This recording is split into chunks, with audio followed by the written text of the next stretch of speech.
Alright, here we are. A little Star Ladder Open qualifier action for you. Best of 3 between these two teams. Room Factory and... It says Mineski on there, but not actually Mineski from what I can assume and what I read. But we're ready for this best of 3. I'm your caster, B-Cop. I'm joined here by Franz. We get right on into this draft. See a Sand King on the side of the Radiant and Nature's Prophet for the Dire. And what do you think about this draft so far, Franz? Well, Nature's Prophet is one of those heroes that really benefited in the last couple of patches, especially when teams sort of had this emphasis on moving around and kind of securing map control, pushing a lot, using the siege creeps to help take down towers. And Nature's Prophet is one of those heroes that can help draw the enemy's attention around the map and also help push when the time is right. And for Radiant, they have Sand King. Sand King's a really good, solid pick. He's got a very high mobility. He's got a good stun, and he's also got a decent amount of damage. And Venomancer is one of those heroes that came out of TI looking really strong. This hero doesn't need a lot to sort of apply a lot of pressure to the enemy team. So both teams with very meta picks right now. We're going to be seeing this Venomancer in a core role as we've been seeing it so many times previously. We're going to be seeing him like mid or safe lane for the Radiant. I think that hero can pretty much go anywhere as a core. Most likely he's played as a safe laner, so he can help free up space for his supports to help get stuff done. Alright, a Necrophos gets picked up for this Dire team, and I'm pretty sure 633 is BZZ, Lying and Sucking Bot is Yoki, Wufu is Misha from M19, and Nothing Left is Arc, and then Help is Shu. I know a couple of those names, but in terms of CIS Dota, I'm kind of in the dark here about who's who, and it's not going to be easy with all these names not being official. Yeah. I am also in the dark, but we'll try to just enjoy some good Dota here. Hopefully so, and now with this Nature's Prophet and the Necro coming out, Dire looks pretty strong. Looks like they can go for the kind of split push. Looks like they've got a lot of power in just these 2 picks. What does Radiant need to do with these bans and with their upcoming picks to really kind of deal with these 2 heroes? Well, they banned Nightstalker to sort of take away some additional map control that Mineski could have benefited from. But really, they have 2 heroes that are sort of capable of dealing with Nature's Prophet and Necrophos. You have the Sand King that can look for pickoffs. He's got a decent amount of magic damage for Necrophos. Same goes with the Venomancer. The only issue that... I guess, big issue that Radiant have to deal with is, or think about, is how to lock down the Necrophos and burst him before he really starts getting a lot done in these fights, because Necrophos sort of thrives in games where the enemy team wants to go on him, but they can't actually deal with him before he throws out his heal and his ulti. So Room Factory, they ban out the OD and the Night Stalker, while Dire, they're looking to ban out the Sven and they ban out that AA, so they don't want that high damage output combined with that Ice Blast. They're really trying to be pretty survivable in these team fights that they're going to be looking forward to, it seems like. Yep. That AA ulti is really good against Necrophos. Same goes with the Ice Vortex. 5 seconds remaining. Room Factory have a couple of options here. Well, focusing on those 2 heroes alone, Room Factory sort of have to be able to keep their lanes out so that they can sort of be able to actually dedicate resources to finding and killing the Nature's Prophet. And they also need to be able to team fight into Mineski's lineup, because they also have a risk of sort of getting pushed early by Mineski, especially when you have Nature's Prophet and Necrophos.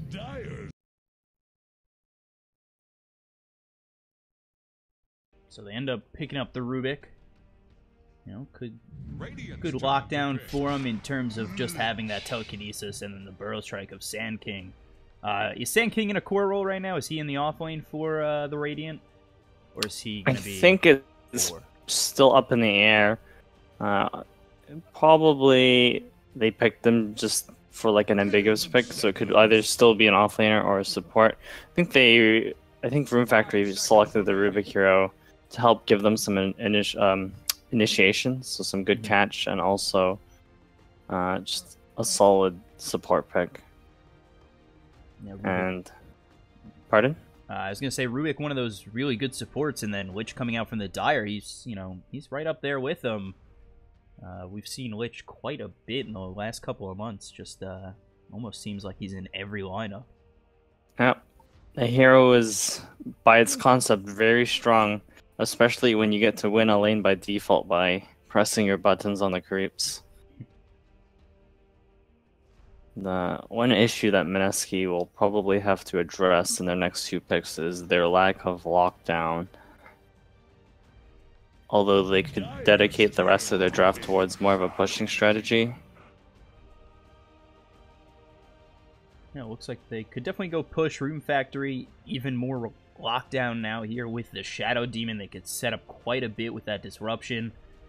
Could we see Venomancer go safe lane, Sand King off lane, and have like a mid Mirana, something they want to lock up the line up the disruption with? Maybe an arrow? Yeah, Mirana sounds like a good pick. Also, any ranged hero that can lane well against Viper works well for Room Factory right now. Something cool to mention is that Shadow Demon pick may have been also selected to sort of counter Necrophos, because you can disrupt people during the Necrophos ulti to prevent the damage in effect. The Dire get a ban. So Spirit Breaker gets banned out. And, Spirit Breaker is sort of that default lockdown pick once in a while.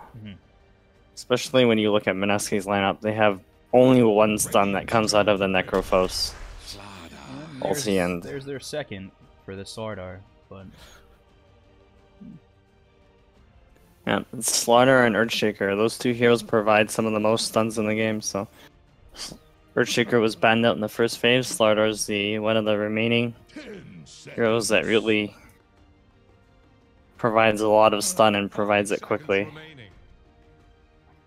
I kind of like the Slardar here because, sometimes Slardar kind of really depends on that Blink Dagger to be able to get into position for the stuns, but they've got a lot of slow.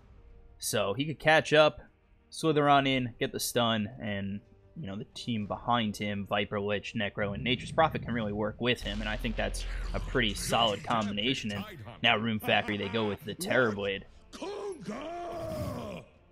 So I guess a couple of final notes for the draft before we get into the game.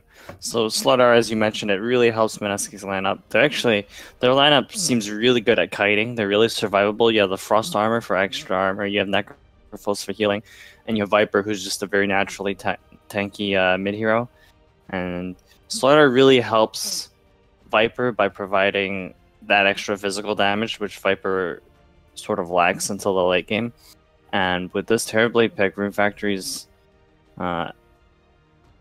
actually able to play around that. Room Factory's lineup is actually really good around playing around the Terrorblade, as in they can save him with Shadow Demon, they can counter initiate with Venomancer and Sand King, but also Mineski's lineup is really not that good at closing the distance against Terrorblade. Terrorblade suffers when the enemy team can sort of get on top of him and throw enough spells to burst him before Terrorblade really has an impact in these fights. It looks like Room Factory can really work early with their lineup, possibly even shutting down Mineski on the Dire. Going through the whole tower thing. It should be... You have the Lich, Necrophos, Venomancer in this game, the TI meta trifecta.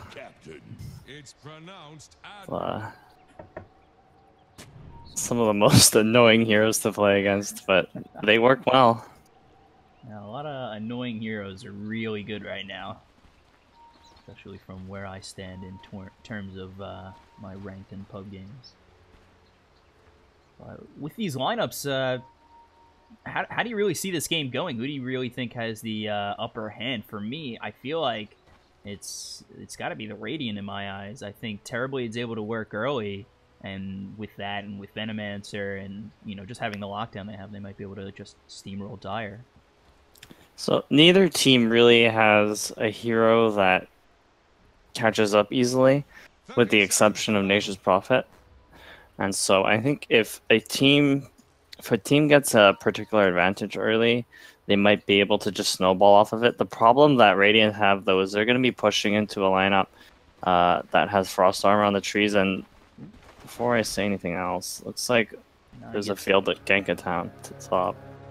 Yeah, smoke gets broken, Necro just goes up, and he's safe in lane, but they'll take the bounty rune. They're okay with that, but it's going to be a trade anyway, as looks like Dire, they're going to be able to get the bottom bounty rune for their own, so still just 2 and 2, which you see a lot of these ganks, and it almost always ends up with 2 bounty runes apiece anyway. Yeah, that was pretty cool, because Dire had that Observer Ward in the top lane that helped Necrophos spot the smoke breaking.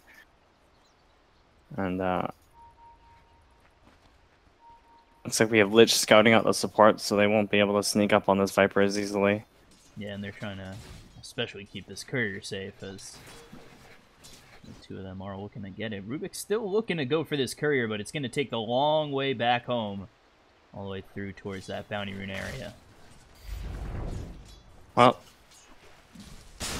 are still looking to get this Viper. Metamorphosis with the Burrow Strike. BZZ in a lot of trouble. There's the Telekinesis. Should surely be First Blood. Ooh, nice little fairy fire there. First Blood goes the way of the Dire instead. Get the Venomancer. Swardar gets First Blood, but they do end up killing off a hero of their own. yeah, I actually completely forgot to look at this bottom lane. Venomancer is probably not favored to win this lane, because the hero has no way of dealing with the tree, and so Nature's Prophet definitely has the higher base damage advantage, and he also has the additional treants that help him harass the Venomancer. They are looking up top to try and kill off this Necrophos. They've got Burrow Strike and Telekinesis, so a lot of lockdown for them. There's the tree, spots the Sand King, and they're going to go in for this. Telekinesis is going to throw him back. Those stacks are getting quite high. There's the Disruption. Stun's not going to hit on anybody. And the Slardar, he's just trying to help out his Necrophos, who's getting quite low. There's 4 stacks, just surviving with 39 health. So Necro going to survive up top. 3 heroes try to go in for this gank, and they're going to walk right into this Slardar again. Stun comes out on 2. Sand King might be in a little bit of trouble, but the Burrow Strike will come out on the Slardar. He'll start to walk away. He won't end up falling. Necro's still going in. Telekinesis picked up by this Rubik. Still trying to get that kill, but not going to be enough, as the Necrophos does get the Rubik. And he grabs himself 1, and now the regen might be too much to handle, and as I say that, I am surely proven wrong, as Shadow Demon does kill off the Necrophos right on after. That magic wand, I think it saved the Necrophos twice that fight, or at least once.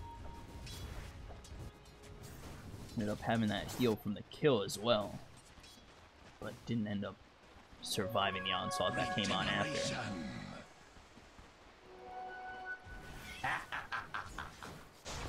So far, the support duo from Radiant netting up a few kills, but this Nature's Prophet sitting at top net worth. He's for the Shadow Demon in this offlane. The stun's gonna miss from the Slardar, still trying to chase in on him. Slardar going in deep, but not gonna be able to get him past this tier 1.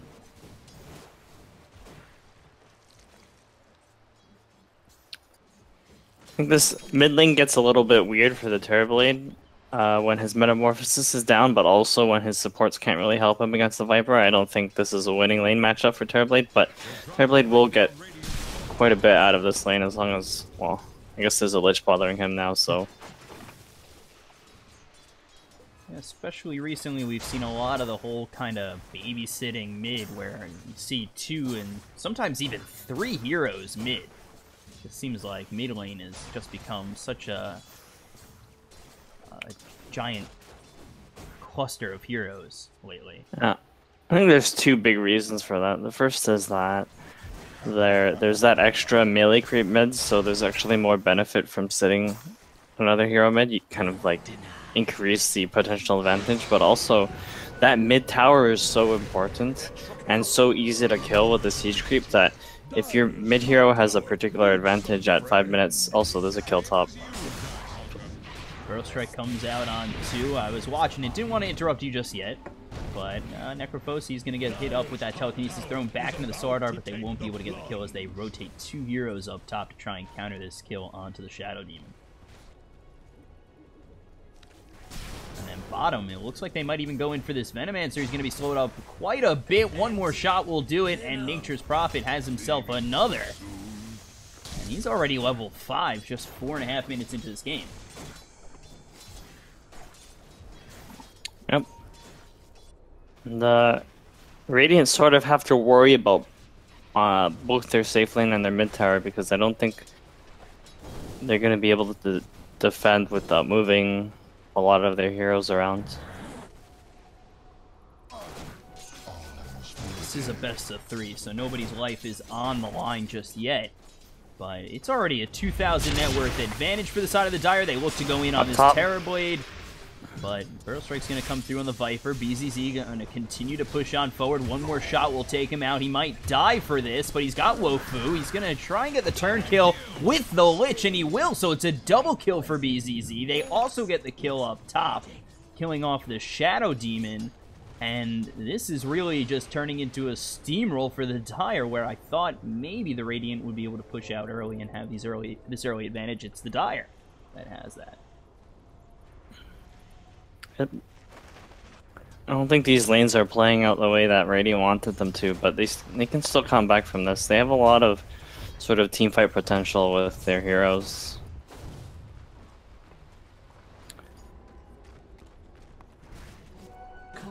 You have Dire smoking into bottom. I think they really want to sort of completely shut down this Venomancer, but the Sand King's going to break their smoke. They'll find him. He might be dead instead. They've got both the Lich and the Sword are working. Burrow Strike to the low ground is going to save his life. So he'll be able to get back into this bottom lane, but now he's here with half health. What can he really do at this point?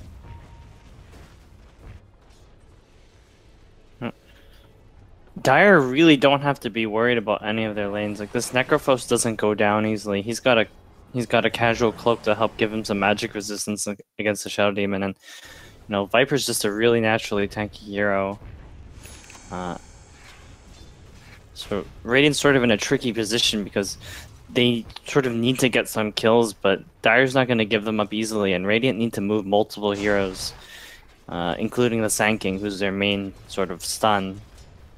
And, you know, because Dire's so ahead now, they're going to be super aware of any possible movements that Radiant make. Looks like they're trying to move once again. They're going to smoke up both the Sword are and the Lich and start heading over top. And it is just the Shadow Demon, and if they catch him out, he's most likely dead with the Necrophos here. He's level 5. There's the slow and the stun coming through on the Shadow Demon. They're going to try and get these body blocks. He's slowed up quite a bit. The ulti's thrown through by the Nature's Prophet. He'll get the kill. Necrophos will get credit for that one, and he is level 6. No Reaper Scythe is going to hit on the Shadow Demon, but they do get the kill. And meanwhile, over mid, Courier's going to try and get away. They get the Sprout onto this Rubik, who's trying to TP out. Will successfully do so, and now they're going to try and turn it on the Radiant side. Get themselves a kill with the Burrow Strike and the Metamorphosis Terrorblade, but Terrorblade's going to pay for it with his life, so not looking too great. Stun comes out on 2. Shadow Demon trying to get himself something, but he's between a rock and a hard place between all these heroes on the Dire. He looks like he's going to drop. One more shot will do it. The credit will go to the Nature's Prophet. BZZ looking like he's going to get away, but Plague Ward, 2 health, 3 health. A little South Pop to try and keep himself alive, but gets hit by the Venomancer one more time, and the Plague Ward going to deny himself to neutral. So Veno, for all that hard work, won't even get the kill, and now he's going to pay for it and fall. They end up finally getting the Lich, but it's 11-4. This is just the ugliest fight from both sides, it seems like. Just going in with whatever they've got.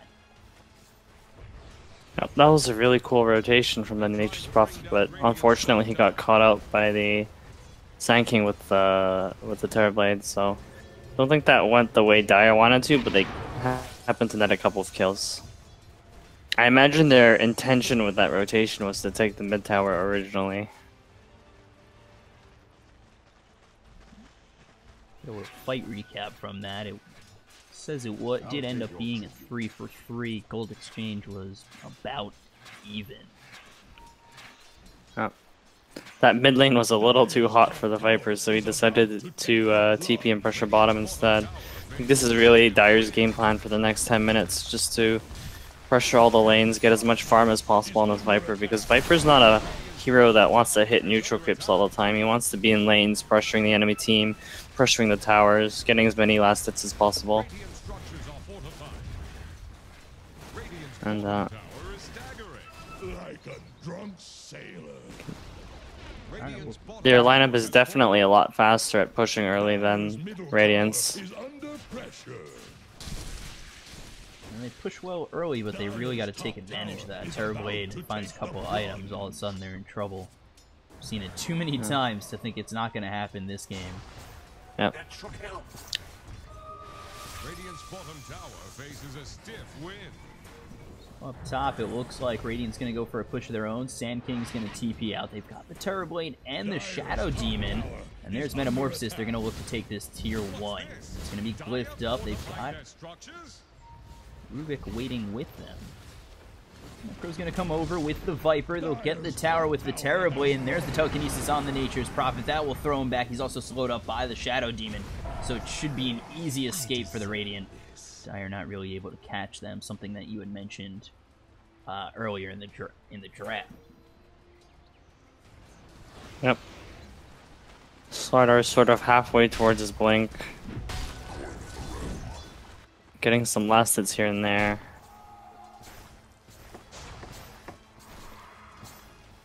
I think Dire might look to reset over the next, I guess, 30 seconds, and then maybe think about pushing while the Metamorphosis is down on Terrorblade. Should be down in just a moment. BZZ is going to be grabbing this Dragon Lance on the Viper as he starts to push the tier 1 in this top lane. They've got Terrorblade nearby, no Metamorphosis, and 2 heroes coming around for the Dire and Lich and Necrophos, so they should surely take this tier 1. I don't think any rotations will be smart from the Radiants come on in. Yeah, as long as they see the Sand King bottom, which is about to die, I think. Yeah, they're looking to grab him. He's got the Corrosive Haze on him from the Slardar, and he's going to try and run himself all the way out. Has Burrow Strike up in 2. Can the stun come in time? It will. He still Burrow Strikes, but not going to help him enough. And how dominating is this Slardar? He gets that kill on the Sand King. I was going to mention that as long as Dire sees the Sand King on the map, the Viper is really not afraid about dying. And Lich in a lot of trouble. Venomous Gale hits him, as well as these Plague Wards, and Rubik has stolen the ulti of the Viper Strike. They do end up getting that Lich. Or actually, he gets denied by BZZ.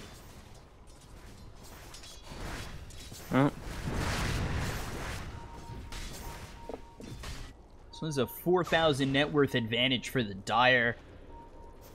Not terribly much in the grand scheme of things, you know, especially with a Terrorblade in the game, I feel like I had said before. The important note about the net worth advantage is that the Terrorblade is actually relatively behind the Nature's Prophet and the Viper. So over mid, they're going to throw that ult from the Lich, bouncing around from the Venomancer and the Shadow Demon. It only bounces once on each of them. They get the Burrow Strike coming through onto the Viper. He's going to be slowed up. He's got that ice armor, so let's see if they can get the kill. There is the ult stolen from the Rubik. And he will end up getting the kill on the Viper. They get Venomancer. They're looking for more in the Rubik. One more shot would do it, but he's going to be able to get himself healed up with the Magic Wand. Will survive. They end up killing the Slardar. Let's see if they can get some more. Necrophos. He's going to drop, but he will get that Reaper Scythe on the Shadow Demon, so it's a 2 for 4.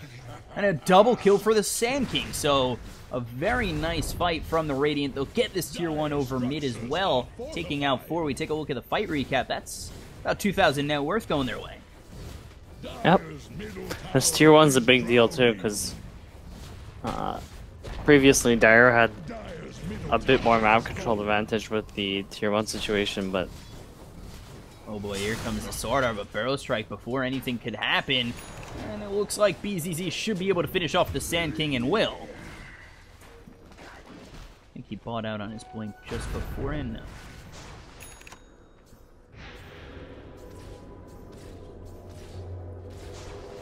I think that fight propelled the Terrorblade a little bit, but it might not be enough. He's gonna have a little bit of trouble this game, especially against Dire's lineup.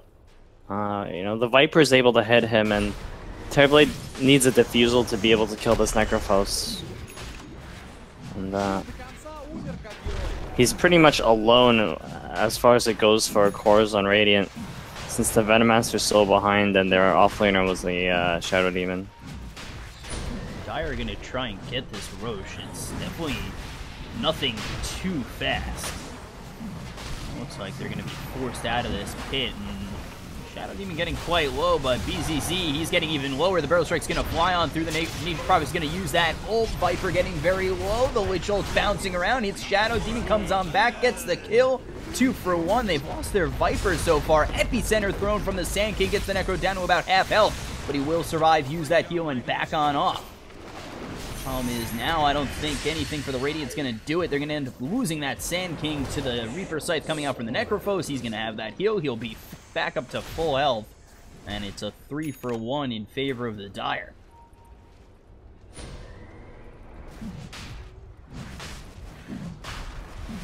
Should be able to secure this Roche as well.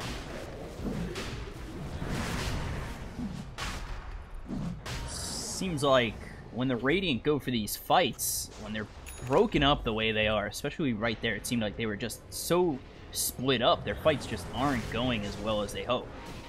Yeah, these fights are so messy, especially since neither team really has a lot of burst damage.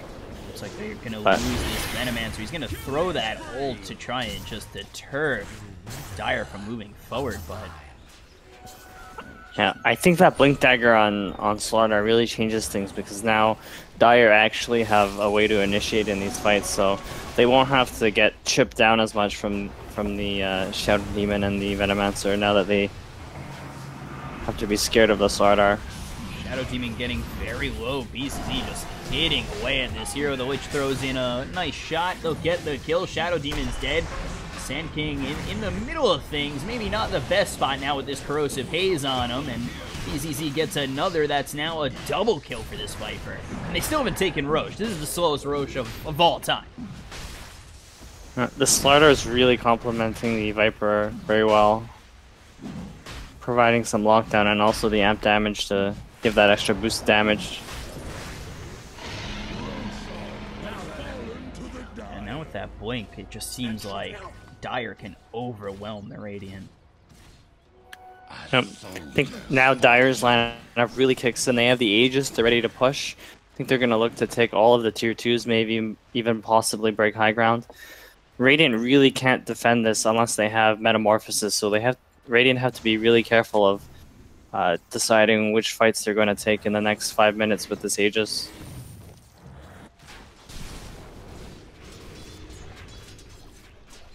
Aegis is out on the Viper for the Hurricane Pike. Meanwhile, over bottom, they get the scan. They're going to know that a hero is nearby, but even with that coming out from the Shadow Demon, Sardar's just going to be able to TP out.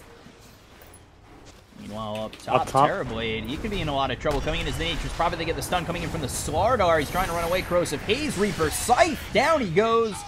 And that is 64 seconds on the sideline for that Terrorblade, who is a very key component to Radiant doing anything in this game.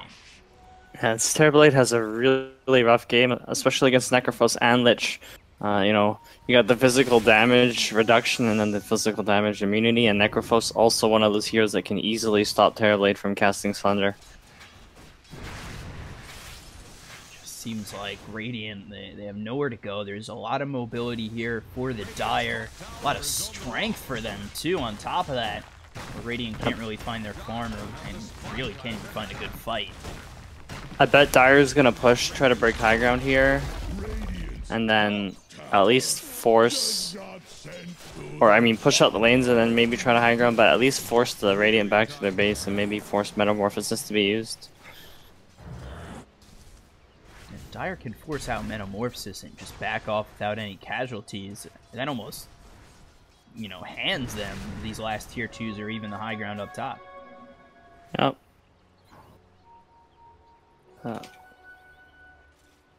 Sanking is setting up for this Nature's Prophet bottom. He has his blink. He has to be careful when he initiates because the Rubik's quite far away. Blink, Burrow Strike. There's the Sandstorm. Rubik just too far behind. And coming in is now going to be the Dire. They should be able to get themselves a kill. There's the Blink with the stun coming out from the Slardar. Rubik, you are so dead, sir, with all these heroes from the Dire around you. Yep. Suddenly 5 heroes bottom to help push it. This has turned into a 7,000 net worth lead for the Dire. Top 3 on the net worth. Nature's Prophet, Viper, Necrophos.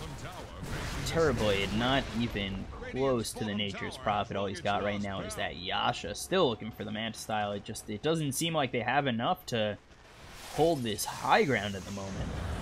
Yep, it's especially tough when you have to kill that Viper twice. That Viper is going to be frost armored, so most of the damage coming from Terrorblade is going to be mitigated.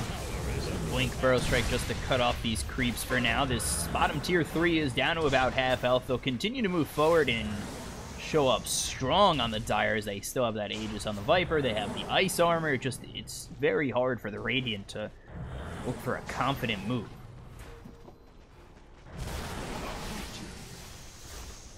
Oh, we have a fight starting. Epicenter is going to come out. Necro getting very low. He's going to be force-staffed away, and here comes the ult from the Lich. And now this is going to turn into a whole bunch of troubles. It's bouncing around on the Venomancer, onto the Sand King. He's going to be saved by the disruption of the Shadow Demon.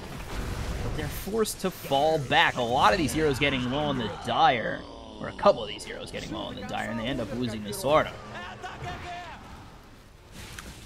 It's actually quite strange to me that, considering how well that Sheen Frost was going, the lone casualty of that fight was a Slardar all the way in the back of the fight to the Venomancer DOTs.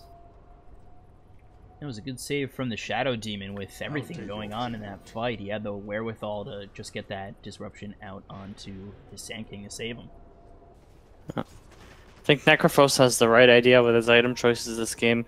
They really can't burst him down, so you have that force staff to get out of range from the Terrorblade, since most of the damage in the mid to late game coming from Radiant's going to be from the Terrorblade, and Terrorblade really needs that Manta and then probably a Diffusal to help him deal with Frost Armor and Ghost Shroud. Him buying out on this Manta style when he gets it, it just makes them so vulnerable, in my opinion. He doesn't have buyback, he goes down once, that's at least a set of racks.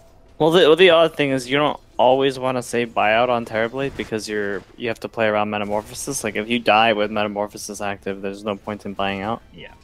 I think, and Nature's Prophet picks up his Orchids, so it should make pickoffs a lot more easy on this in this game. Still no Metamorphosis for about half a minute as they continue to push bottom. Wouldn't be surprised if they just take the tier 3 look for Shrines. Harm up a little bit more. That Nature's Prophet's one of those heroes that can kill Shrines easily because he can pull the enemy team around and also use his Treants to kill the Shrine. There's the Treants coming in from the Nature's Prophet to push this tower and try to get this tier 3. Epicenter comes in again, but it really splits the seam of this Dire side. He's in a lot of trouble. Reaper Scythe's going to be saved again by that Shadow Demon's disruption. Just not making it easy. Yeah. Meanwhile, they're split pushing top. Terrorblade gets the top tier 2. Yeah, top tier 2. He pushes even further. I think he's got Metamorphosis in just a moment. It's actually up for him, so I wouldn't be surprised if he continues He's to push. TPing behind the enemy team, so Dire have to be a little bit careful here. Radiant's on the chase. And he does Shrine up, so he's back to full health. They take a look. Here's the Necro in a bit of trouble. He's going to be hit up by the Terrorblade just a bit. No telekinesis coming his way. And they aren't going to get anybody on the retreat, but they force him back and they hold the tier 3. Yeah. I think Radiant really benefited from that the most. They took a lot of tier 3 damage, but they got the tier 2 top, and they kind of bought a lot of time for this Terrorblade to get his next item, which happens to be a Lincoln Sphere, so I guess he's not going for the Diffusal quite yet, or maybe at all. never count a team out that has a Terrorblade is really the lesson being taught right now. It's you know, something that they could be down 8,000 net worth like they were, and still down 4,000 net worth. If Dire aren't careful enough, they could be in trouble of losing their tier 3 top and possibly a set of racks if Metamorphosis is up for the Terrorblade. Especially ultra late game as this Terrorblade starts racking up more items and possibly a BKB. Dire have like Xakohche, which is like the best tool against Terrorblade, but they can't deliver. They might not be able to deliver enough damage, especially with the Shadow Demon protecting them. And Starter misses a stun on the Sand King mid, or rather, Sand King dodges a stun. Missed kill opportunity there. I think Dire feels pressured into thinking they have to sort of end the game sooner rather than later while they're ahead of the Terrorblade. Oh. I think their plan at the moment is just to keep the lanes out, maybe group up, wait for Roshan, possibly take a tier 2, but at this point pushing without an Aegis feels like a risk to them because I think they've seen their heroes get sort of not bursted but take like a lot of damage and through Radiant's magic damage. So with Dire waiting for Roche, which we assume is their plan, to wait for Roche, try and get the Aegis again, I mean, that opens up time for Terrorblade to continue to farm, and is that, you know, is that worth the risk for the Dire to just let him have that time? There's a huge risk, I think, with pushing without the Aegis, because they've almost died a couple times trying to siege that tier 3. I think there's just a lot of chip damage coming out from Radiant. I think they're comfortable just pushing out. And, you know, you have one core up top. I think something might happen here. Nope. King just gonna blink away. But as I was saying, you have one core that's really essentially doing all of the farming on Radiant, and that's the Terrorblade, but you have 3 cores farming on Dire, so, you know, Dire will slowly build their advantage as this sort of situation goes where Radiant's, most of Radiant's heroes are pinned near their base, and it's just the Terrorblade farming, and occasionally the Venomancer will get a camp here and there, but this Venomancer's impact this game is extremely limited, given how the early game went for him. Looking for a Radiance on this Necrophos. You've got a Maelstrom now on the Nature's Prophet. I mean, they are looking to sustain even more and push even more, and BZZ, Viz, a little Sand King, he's just going to walk on by. But if he stays a little bit too long, maybe they end up getting the pick off.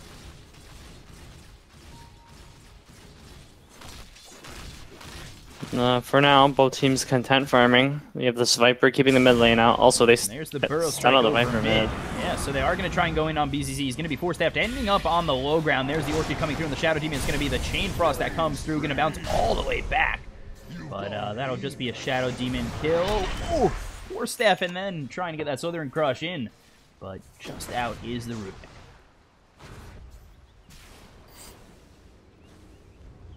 Dire have a couple of options here. You have the tier 2 mid. You also have Roche. We'll see if they try to get both or if they decide to maybe finish that tier 3 bottom. That Shadow Demon's sort of critical for Radiant's high ground defense. And he's only down for another 14 seconds. Up top is going to be the Sand King going to try and cut off this creep wave. They're going to lose this tier 2 for sure. And Roche is back up, so looks like they are heading that way with the Nature's Prophet TPing over by the pit.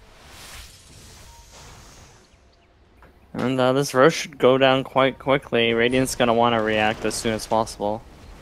Now they've got all 5 heroes ready. Maybe they look for a fight inside the Roche pit. I don't know if I would suggest it, but I am not a professional player. Radiant don't have enough vision to sort of justify fighting into the pick, especially when there's a smoke mid. Ooh, smoke mid, all these heroes. There's the Shadow Demon, and now he's dead even longer with that Reaper Scythe. Epicenter's going to be charged up. He's going to blink on forward into the Necrophos. I don't know how much it's going to do, but the Poison Nova comes in from the Venomancer. They get the Reaper Scythe stolen from the Ruby. That's going to kill off the Viper. So they get themselves one, but the Chain Frost is bouncing around on a lot of these heroes. Venomancer's going to be the second one to drop on the side of the Radiant, and it looks like Dire has done enough so far, but they're going to lose their Nature's Prophet as well as the Lich. So they end up losing 2 on the back end of that fight. Rubik with a huge ult steal on that Reaper Scythe ends up killing off that Viper. Now the Slithering Crush comes through on the Terrorblade. Let's see if he can get a Sunder off. He will. And maybe they focus their attention on the Necrophos. Force Staff forward. Rubik still just trying to lock down these heroes. They've got the Corrosive Haze that's going to come out on him.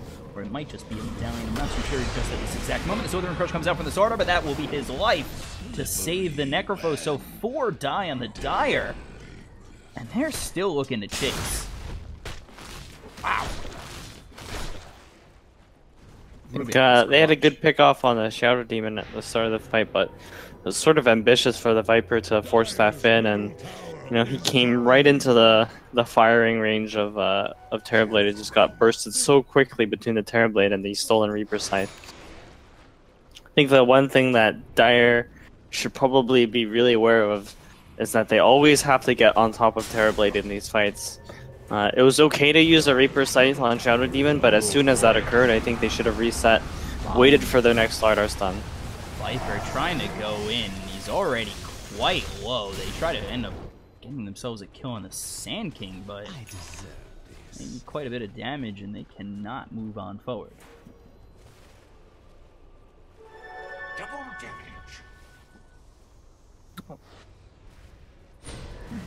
Looks like Slardar and Necrophos are starting to chip away at Roche again. And they've got 3 heroes here. With the Corrosive Haze, should be a little bit quicker than last time, as they are stronger as well. But let's see, are Radiant going to come in again? They just took a pretty nice fight. Doesn't look like they're setting up just yet to go in, and I don't think even if they went in right now, it would be in a timely fashion. Now with BZZ in the pit.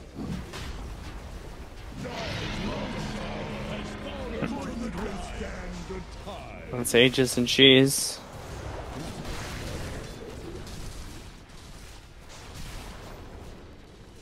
I guess I'll talk a little bit about Viper's itemizations. You have the Hurricane Pike, which is pretty much a staple on the hero. I'm surprised he didn't go for something like a Maelstrom to help keep his farm and damage up. Instead, he's got a Pipe. Very Eternal Envy style, and he's also working on this Blade Mail. I think he figures the Blade Mail is going to help act as like a deterrent for the Terrorblade. Could be, but I feel like if he just uses that Blade Mail, they focus on somebody else. I mean, the Viper is the target to It's going to be Force Staff into the high ground. There's the Burrow Strike followed up, and now another Force Staff. Another one pushes him even further away. So many Force Staffs in this game where BZZ was almost in trouble there, but he does have the Aegis anyway. Dire's bottom tower is about to flounder. They take this tier 3. They could take Shrines now, which Dire's bottom tower is under attack. will do so. There's the bottom Shrine getting taken. Meanwhile, over bottom, Nature's Prophet had to stop that push coming in from the Terrorblade, who has Metamorphosis. He'll hit up top. And Corrosive Haze, and that's going to be stolen by the Rubik. And Dire really trying to come into this Radiant side. They get the blink. They have the stun. Reaper Scythe saved again by the Shadow Demon. How many times is he going to be able to do it? Force Staff forward. It's not going to completely save his life, but it will make Reaper Scythe not matter. Blink, Slithering Crush out on 2 from the Slardar. Force Staff forward. They're going to end up taking out the Nature's Prophet. And Terrorblade starting to rip away at this Slardar. They're going to have to Force Staff themselves to safety. Force Staffing forward is going to be this Venomancer. Blade Mail is going to be popped by BZZ. But he's now got to continue to run. There's the Epicenter being charged up by the Sand King. Let's see if he can get it in on anybody. It's actually not going to do enough. The Chain Frost comes in, hitting on the Venomancer as well as the Terrorblade. Reaper Scythe comes in again, going to kill off the Venomancer, and the Sunder is going to be used by this Terrorblade to stay alive for a little bit longer. 102 seconds on the sideline. It's going to be Venomancer. They finally pop the Aegis on the Viper. Burrow Strike comes through on the Necrophos. Sand King getting very low. He's going to end up getting away for now. Meanwhile, Slardar trying to go in on this Rubik. Rubik staying alive, going to try and TP out as he lifts up the Slardar. Can he get away? Blink, no stun, and he will end up getting out. So they lose the Venomancer. I thought he was going to survive, but ends up getting killed off by that Reaper Scythe and Necro. These fights are looking really messy for Dire. I think they're kind of overextending a lot after using the Reaper Scythe, especially when you have this Aghanim Scepter on the Necrophos, which brings down the Reaper Scythe cooldown down to a very quick 25 seconds. I think after these pickoffs, they should be looking to reset, since their only stun really is a starter, and they have to land both of those stuns in order to kill the Terrorblade. So, something I've been noticing in the fights is Terrorblade does hit really hard onto this Dire side, but there's so many force staffs, so many ways out for the Dire, they push themselves out of his range, and then that's where they start to take advantage on the Dire, where they can kind of turn and hit away at the other heroes besides Terrorblade. What can the Radiant do to kind of close that distance a little bit so the Terrorblade can output his, max DPS on these heroes?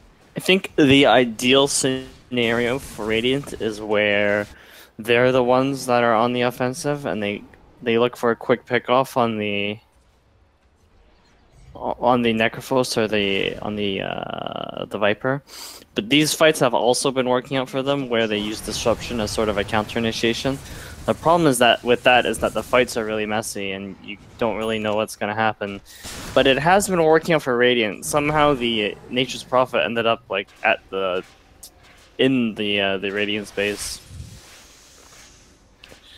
And, honestly, not that bad for them. Terrorblade's back to top net worth. I'd say he's probably the strongest core in this game, if you don't count Necrophos being a counter to him, but he's got that Diffusal now, and he's working on a BKB. Should make him a lot more impactful in these fights. Seems to be quite interesting in these fights, with the Terrorblade just doing so much after starting so slow. They ended up picking up the Ags on the Necrophos instead of that Radiance. So now with that extra power into his ult, it just seems like maybe that's the item that pushes Dire over the edge in these team fights. The one problem that Radiant have with sort of I guess both lineups, is that Radiant's lanes are always going to be pushed in because you have a Nature's Prophet doing a lot of split pushing, a lot more effective than the Terrorblade.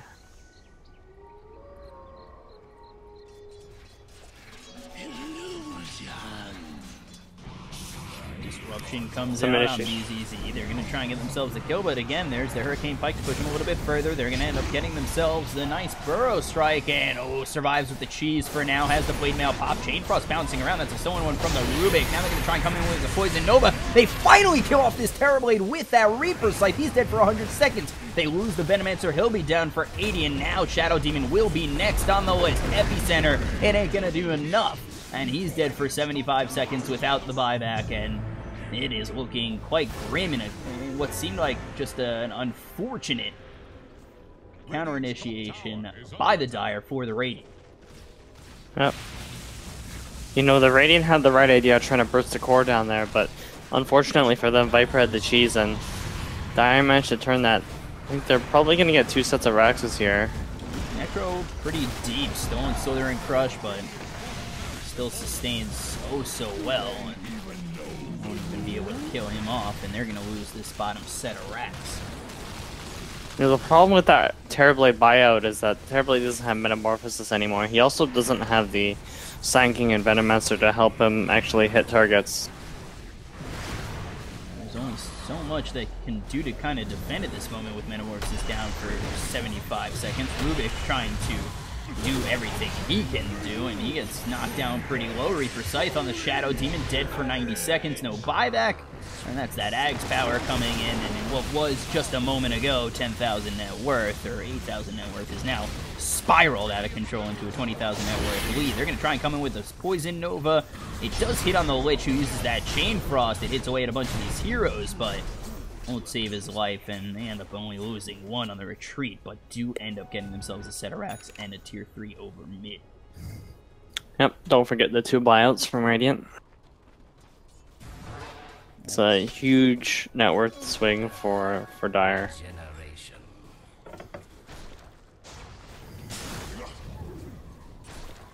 Up to this point, Radiant haven't really felt out of this game, but now it seems like their chances of winning have become really quite slim after those buybacks and just that set of racks going down and the way those fights just went. Yep. Necrophos pretty much finished the Shivas. He's sitting at 30 armor right now, and that's without Frost armor, so he's actually really tough to kill for the Terrorblade. And this Viper also has his Mjolnir almost completed. And Bloodthorn coming out That from should give him the Nature's Prophet, damage necessary to help burst down the Terrorblade. Dire are scanning for enemies. That was the first time I think we saw the Reaper Scythe come out on the Terrorblade, and it did go all the way through Blink. Slithering Crush is going to come out on the Venomancer as well as the Sand King. There's the Reaper Scythe, does knock down the Venomancer very low, but TPing in is going to be the Nature's Prophet. They'll get the kill. Down he goes. 80 seconds on the sideline, and it's, you know, no Venomancer for that long. High ground defense is kind of stymied if Dire want to go in. Oh. There's a Roshan up as soon as Dire decides to scout it. They see it. Would be another Aegis and Cheese, third Roche of the game. Two before that have gone both to the Dire.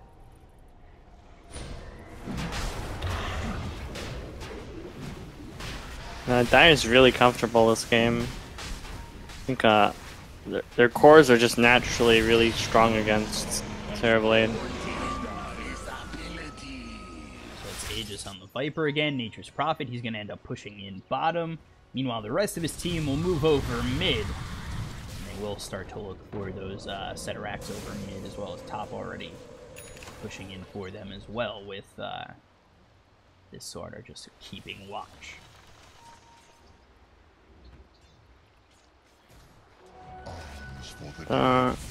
This might be a tough defense for Radiant. They're gonna have to burst down a hero pretty quickly and also repeatedly because of that Aegis.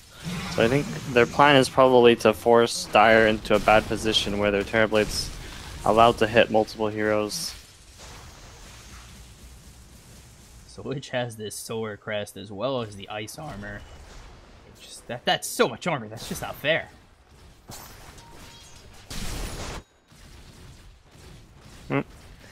Looks like Dire's just getting every lane out. They're getting ready to push this Rax. There's only so much Radiant can do. They can chip them down with wards and the Shadow Poison, but... Look to go in. Burrow Strike gonna miss the mark. Retreating is the Dire, and now they're gonna come back towards the high ground and look to just take out this Radiant side.